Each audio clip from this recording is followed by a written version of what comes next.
Okay guys, Jay Product Performance here. Alright, this is a relic for you. This is a 1957 Cruise O Matic. It's out of a 57 Thunderbird, which is, one of the most iconic classic cars ever. And this is the transmission that it had, unless it was a manual, of course, but so this is a 3-speed. A lot of people think it's a 2-speed. It's actually a 3-speed. You have to put it in manual low to get first gear, but it pretty much starts off in second and shifts to third. So that's kind of how that worked, but it does have 3 gears. A lot of people think it only has 2. I used to build a lot of these old Cruise O Matics and FMXs. I've had them come in from all over the world. I've had them from France and Germany and England and a lot of different places over the years. And I got to be honest with you, I don't do them anymore. If I do one for you now, you got to be somebody special. You got to be my friend, or you got to be a member of my car club, or, something of that nature. Doing this job because it's for a restoration shop that does quality work, and they were a referral, so I'm doing it for them. I stopped doing them because, it's kind of a job that's not appreciated anymore, or at least by most people. They're an old simple unit, but they're very time consuming to rebuild, and they can be very difficult because there's not a lot of parts availability for them, and you might spend hours on the phone chasing something, or sometimes you can't get bushings and things. You got to make your own, or you got to repair things, or there's just a lot to this. And I know that seems silly because it's such an old, simple unit, but it's really not because of availability. And, it's one of those things where people would call and say, yeah, how much? Well, you can't really give a price over the phone because hard parts are very expensive for them and hard to find. So it's, you can think the job, say, $800, and they need 1 or 2 pieces. Now the job is $2,000, and people didn't understand that. So, this would go round and round. And I tell them, look, I need to see it. I need to tear it down, and then I'll give you a price, and then you can decide if you want to walk away or not. That's the only way I'd ever give a price. So I kind of get tired of that argument. And I also get tired of, you give a price and go, oh, hell, I don't know, just put a C6s in it then. People didn't really appreciate this. They're not something you can necessarily belt out in 5 minutes. Maybe if they're in real good shape, but so anyways, I'm gonna just do a little I don't mean to be complaining, but I actually like building these units, believe it or not. I really enjoyed it. I would get a lot of them in that transmission shops would fail at, and they would show up in a box, and the customer would say, yep, guy at transmission shop says it's just not possible. I need to get a new one. And I enjoyed that because I would fix them up, and they would look beautiful and work beautiful, and it was just kind of fun to, show another shop, hey, you told the guy it couldn't be done. Well, it could be done. So that was kind of enjoyable, but there's no money in these. I hate to be that way, but there's just no money in it. People didn't appreciate it. They didn't want to spend any money on it. It's one of those deals. Yeah, if I could have it rebuilt for $300, I'll do it. But otherwise, I'm going to put something else in. That's kind of how people think nowadays. They don't really care about originality too often. Everything's resto mods now. So things changed, So typically when somebody asks me, hey, do you build a Cruise Matic? Nope. I don't. Really? I heard you did. Yeah, not anymore. So that's typically my response. Like I said, you got to be somebody special now. I still enjoy these things, I gotta be honest. It's kind of crazy, but so we're gonna just kind of tear this down with you real quickly here. I'm not gonna make a big deal out of this, and I'll do another video on assembling it too. So first thing you do, these look a little intimidating because you kind of look at it and you go, how the heck does this come apart? So there's a bit of a sequence to it. And what's real common, if you look at these tubes, especially this aluminum tube, and you can see it's been hit here, people beat these up with hammers, something fierce, trying to get them back together. And this is a steel tube. This one's usually not too beat up, but I've seen these things hammered in almost flat, people trying to get them together. And there's a way of doing that without having a beat on them.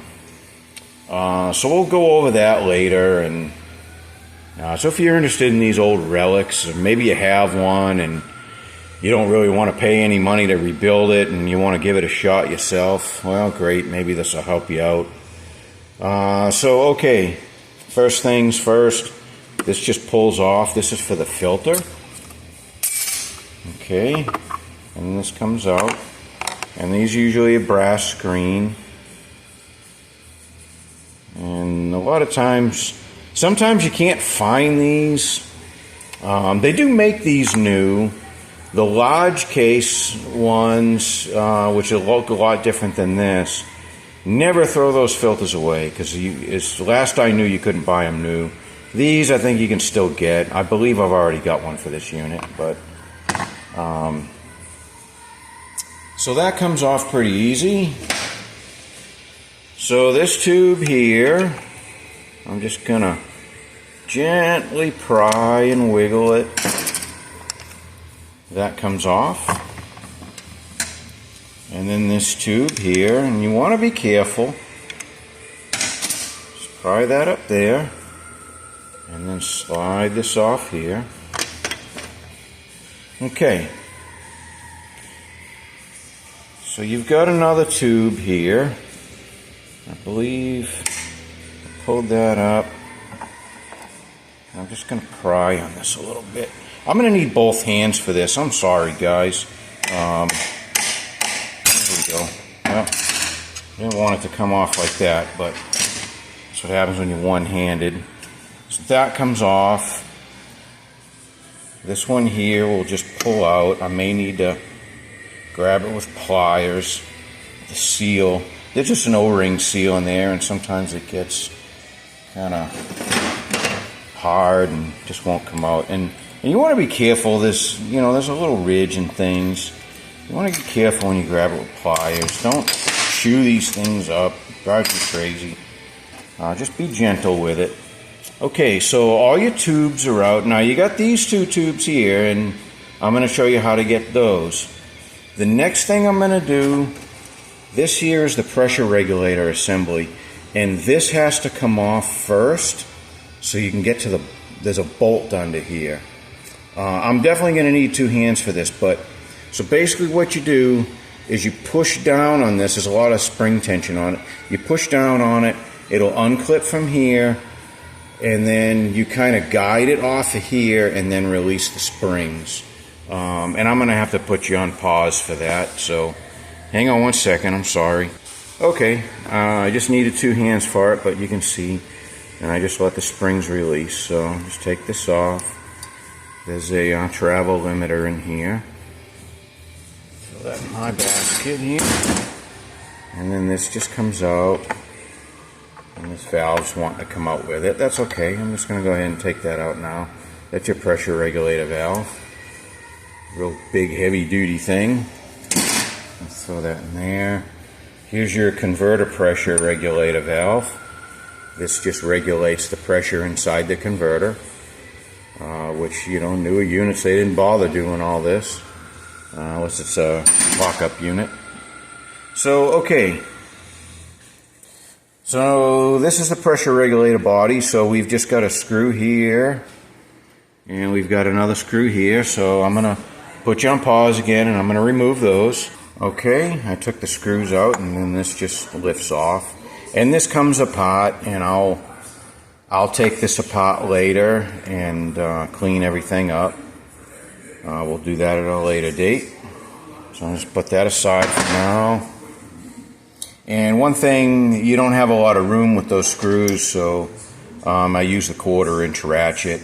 You can't get the bigger outside diameter sockets in there. Okay, so next thing I like to do, this is the main valve body, and what I'm going to do here, in order to remove these tubes, I'm going to take the top of this valve body off, okay?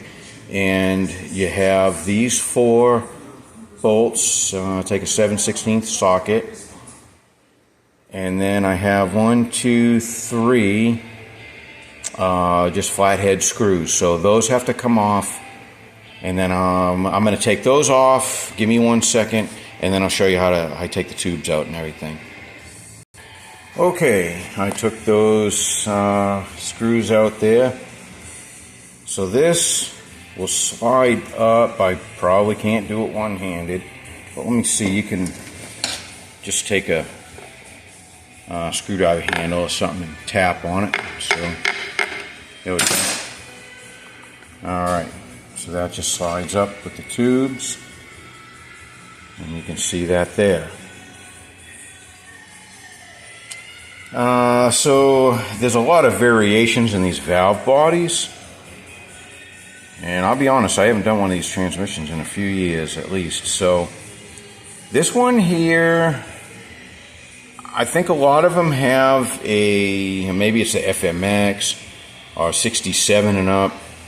It has a separator plate here, and there's going to be a check ball in here that you have to watch out for. But these earlier ones didn't have that. And I honestly, at this point, don't remember when these changes occurred. But so these tubes will just pull out. I can't get them one-handed, but so I'm just going to put this aside for now. So now you can disassemble the rest of this. So what I like to do next is take the valve body out, and that's simple now. We just take these 3 screws out. That'll just come out. And then the servos can come out. This is intermediate servo, and that's just got 2 screws here.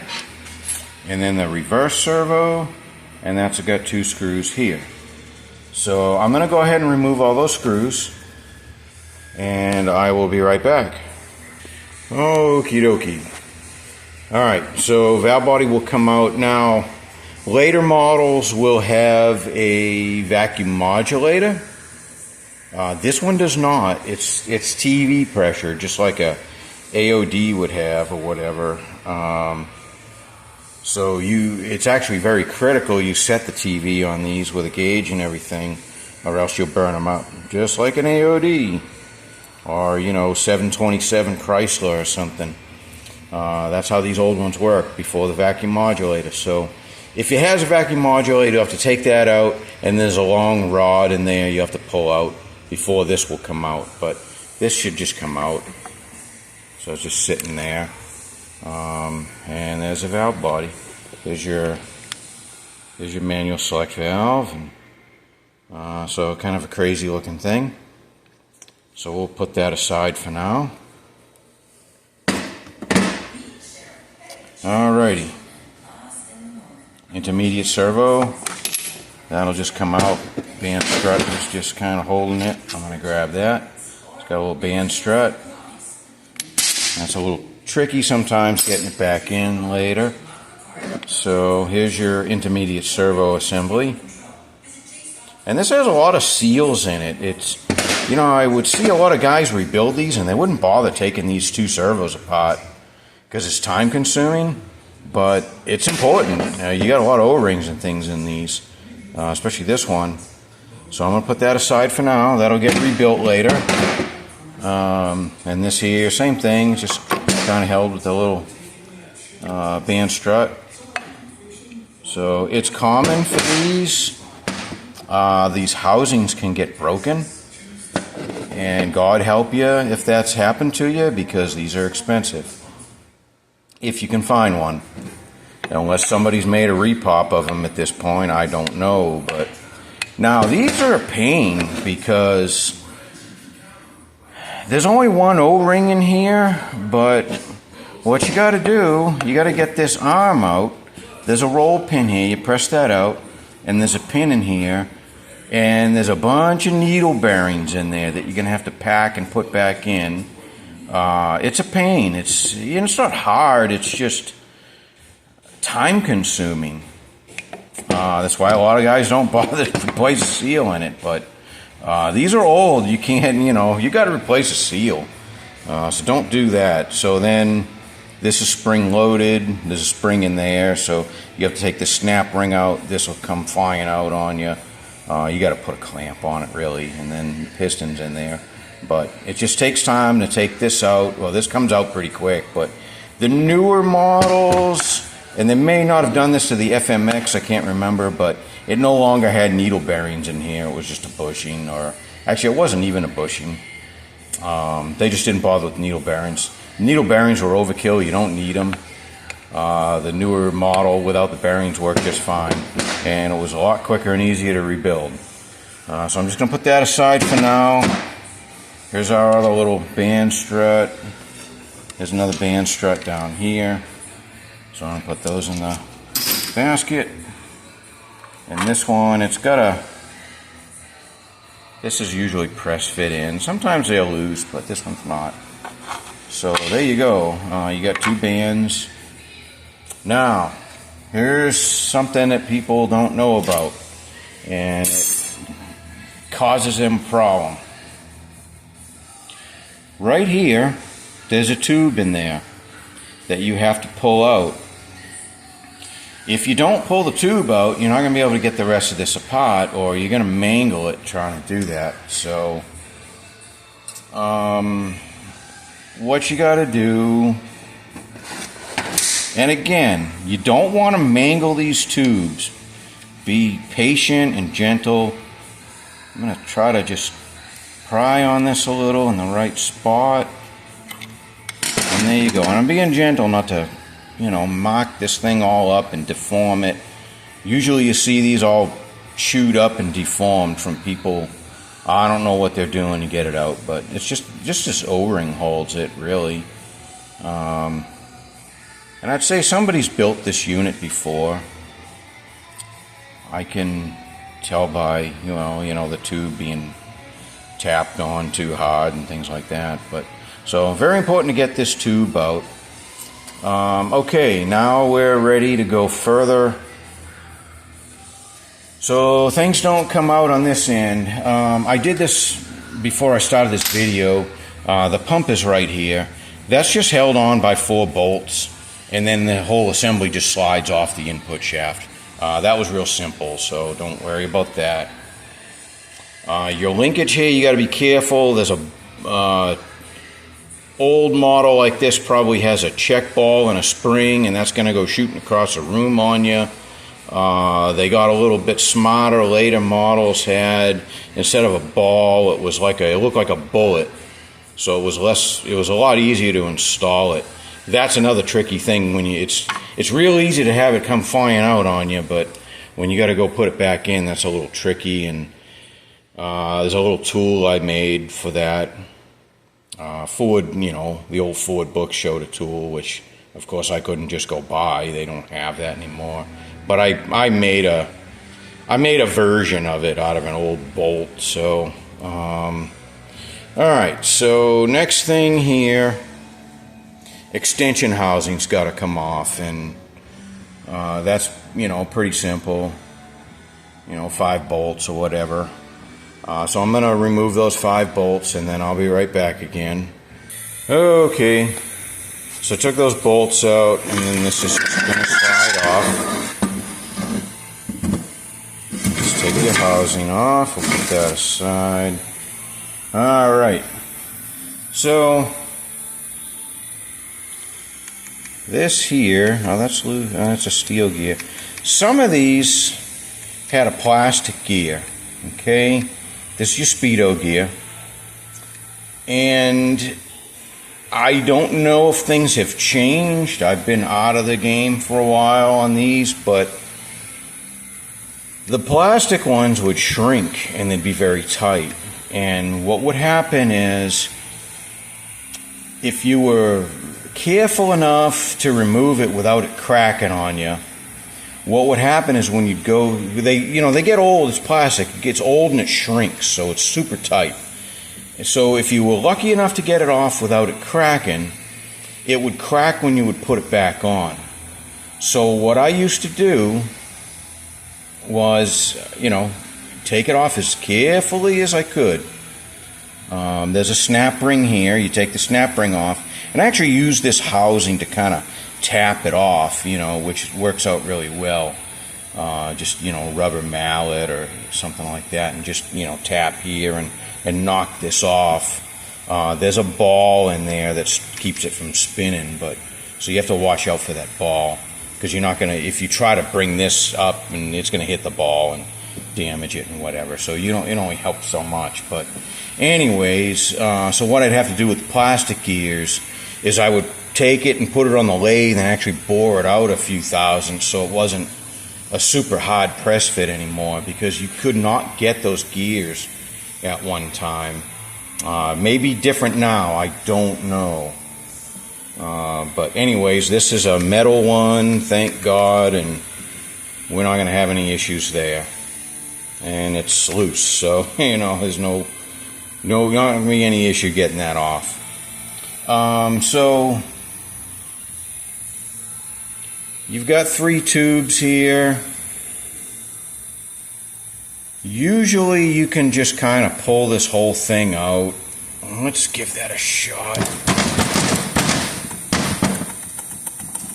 Now that gasket's stuck pretty good. It's not going to just come flying out, but sometimes this whole assembly just pulls off in one piece. So I'm going to have to put you on hold again. I apologize for this. I don't have somebody to hold a camera for me. And if I put it on a stand, I don't think you're going to see anything. So okay, let me put you on hold. I'm gonna break this gasket seal, which is kind of tricky to do. You don't want to. It's a cast iron flange. It's kind of thin. You don't want to just reef in there with a hammer and a screwdriver too much. I'm just going to very gently tap on here, very gently. I think maybe, probably the only spot I can get to. I'm just going to try to very gently tap here, and then I'm going to pull on this shaft a little bit with both hands and try to get it free. That's what I'm going to do here. So give me 1 second, I will be back. Alright, no problemo. Like I said, I just very, very gently tapped there with the screwdriver. So, and this came free. So let's just pull that out. Now, this is kind of and we got a tube still here, that's okay. Now I'm just going to throw it in the basket. So this assembly here, these have a rear pump, okay? So, fun fact on these old transmissions that have a rear pump, you can actually coast this down a hill and pop it in gear and start the engine, which you normally cannot do with an automatic transmission. I know some of you guys are familiar with, if you were ever young and broke and had a car with a manual transmission in it and a bad starter and didn't have the money to replace the starter, you would always park your car on a hill and just, coast down the hill, pop the clutch, and start her up, and hope the hell it did start before you ran out of hill.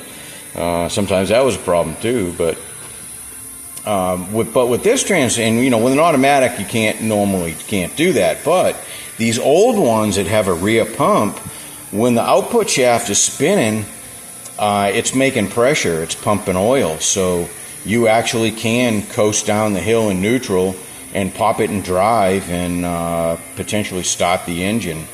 So kind of a fun fact.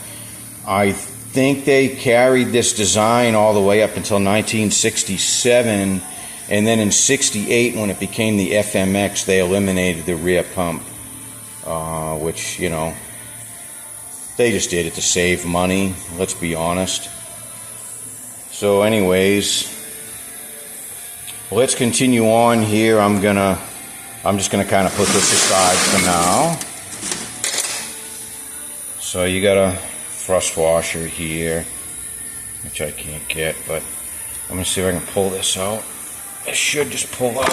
There we go. Alright, it's our Planetary gear. That looked familiar. It's just like an AOD, except you do not have the one-way clutch here. Alright, now, I told you this was a 3-speed, but most people think it's a 2-speed. Here's what's going on. Back in this time, they didn't have the one-way clutch here, so that's why it didn't start in first gear. You had to shift it in a manual low to grab this with the band. And then you have to shift out of manual low for this band to release so it can go in a second. So what happened in later years, and I think this happened, man, my memory, I can't believe I've forgotten all this stuff. This is a transmission with a lot of changes. If you think a C4 has a lot of changes, this was an ever-evolving unit. But anyways, I guess, I don't know, roughly in the early 60s, I believe anything with the vacuum modulator. Any of these that had the vacuum modulator, I think that happened in 62 or 63, and I believe that's when they also went to the roller clutch here, which is the same as, like a 400, I believe, and same as an AOD. The Planetary is very similar to an AOD, and so anyways, they added that one-way clutch there in later years, and that's when you could start off in first in drive mode. You didn't have to manually shift in a low anymore. So that was actually, it seems silly, but that was actually kind of a revolution there, that they added that one-way clutch. So okay, continuing on here, it's a Planetary, and I'm going to try to just, oh yeah, I got to get this band out. So there's a band in there. I'm going to need both hands for that. That's a little tricky to work out. You kind of got to just bend it a little bit. You got to be, I don't want to say rough with it, but I've been super gentle with this unit until now. I'm gonna just have to, put a little force on this band to get it out. If you can, sometimes this shaft will come out, but it won't, so it gets hung up. If this shaft would slide out, you can just bring the band out through here. Now, on an FMX that had Teflon rings, they had one-piece Teflon rings, you could pull this input shaft, it's not input shaft, but this drive shaft here, you could pull this out because it had the Teflon rings, and then you can take your band out through here. It made it easier. But this has the old steel ring, so when you go to try to pull this out, the rings get caught up. So don't try to force it. You're just going to break rings or damage the ring grooves and things like that. Okay, so I'm going to go off camera here, and I'm going to abuse this band a little bit. But again, you want to be careful with this stuff. These bands are no longer made, and at least last I knew, they don't make them anymore, and you have to send them off to be relined and everything. So give me a minute to do that, and I will be back with you and pull the rest of these guts out. Alrighty, here she is. Yeah, so basically what I did, I put the split kind of facing the pan, and I did a little bit of prying here. I just kind of worked it out sideways like this. So here's your band, and she's undamaged and in good shape. So, okay, there's that. So let's pull these guts out. Alright. Now, sorry about my filming here. Here's a center support, and you got a bushing here, which If that bushing's bad, I believe you can use the one from an AOD or even a 4R70W. Can't hate that. So, alright, let me show you what was going on here. Let's take our thrust washers off. So see these rings?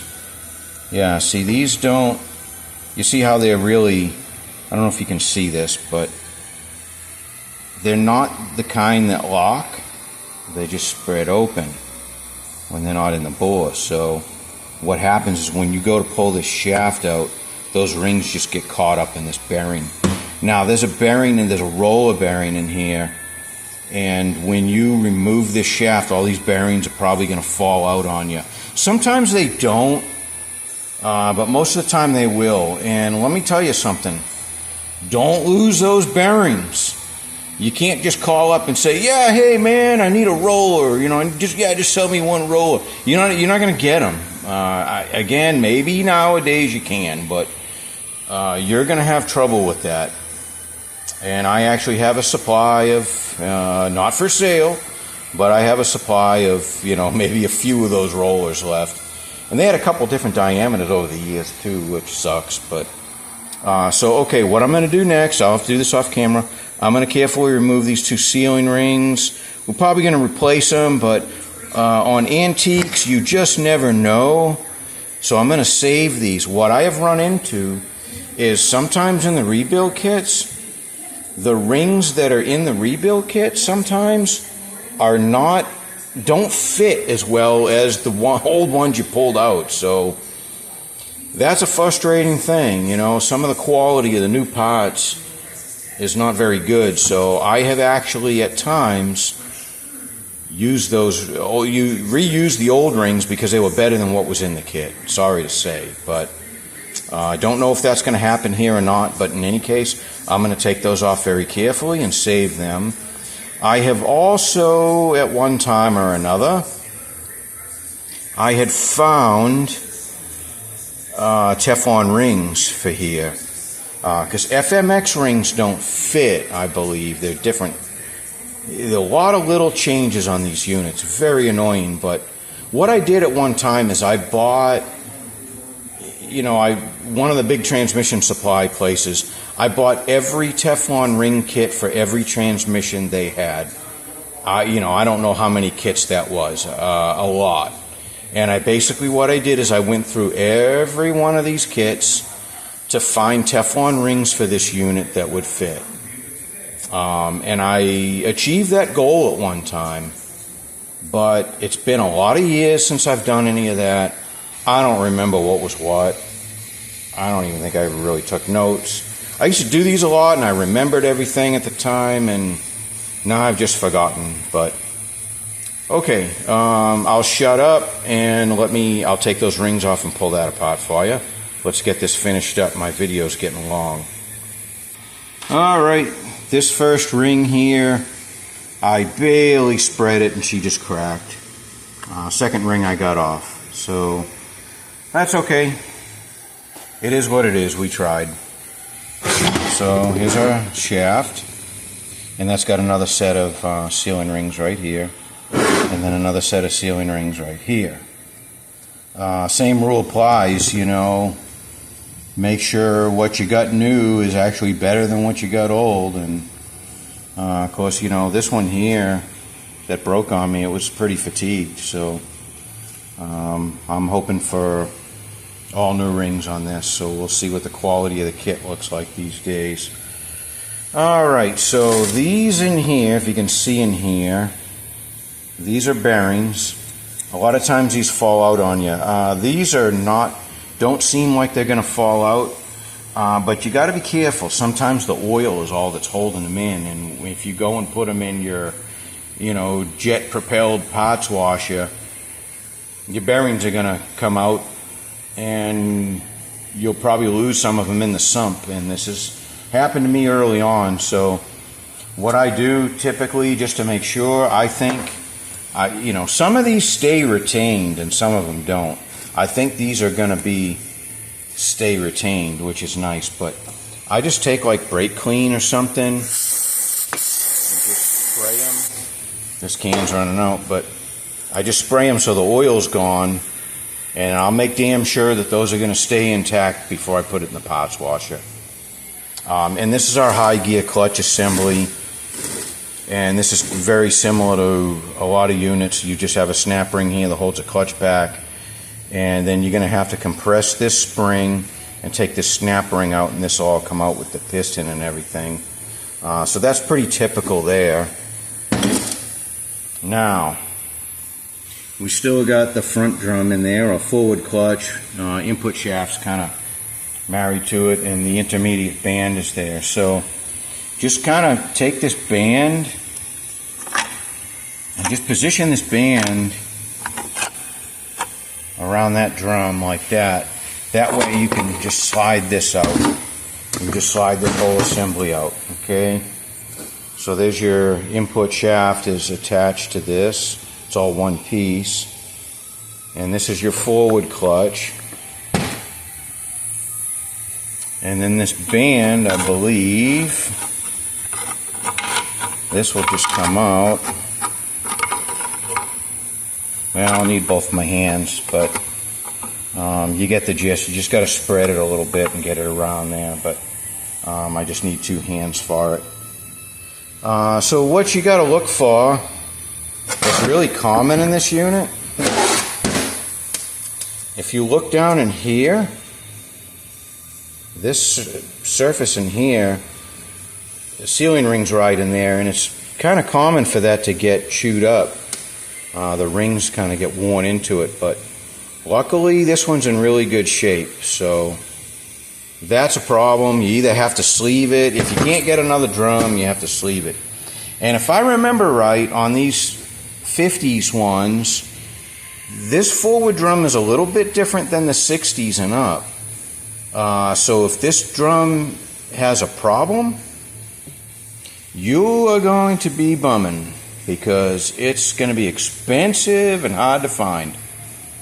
I had a unit one time. These units will overpressure themselves if the TV's not set properly, and this will actually, the top of the drum will break off if you overpressure these, and you're going to be really sorry individual if this is a broken drum, because you're going to have a hell of a time finding one, and more than likely you're going to pay dearly for it. So, okay, I'm going to wrap this up. I'm not going to go over any more of this, I don't think. I think you get the idea.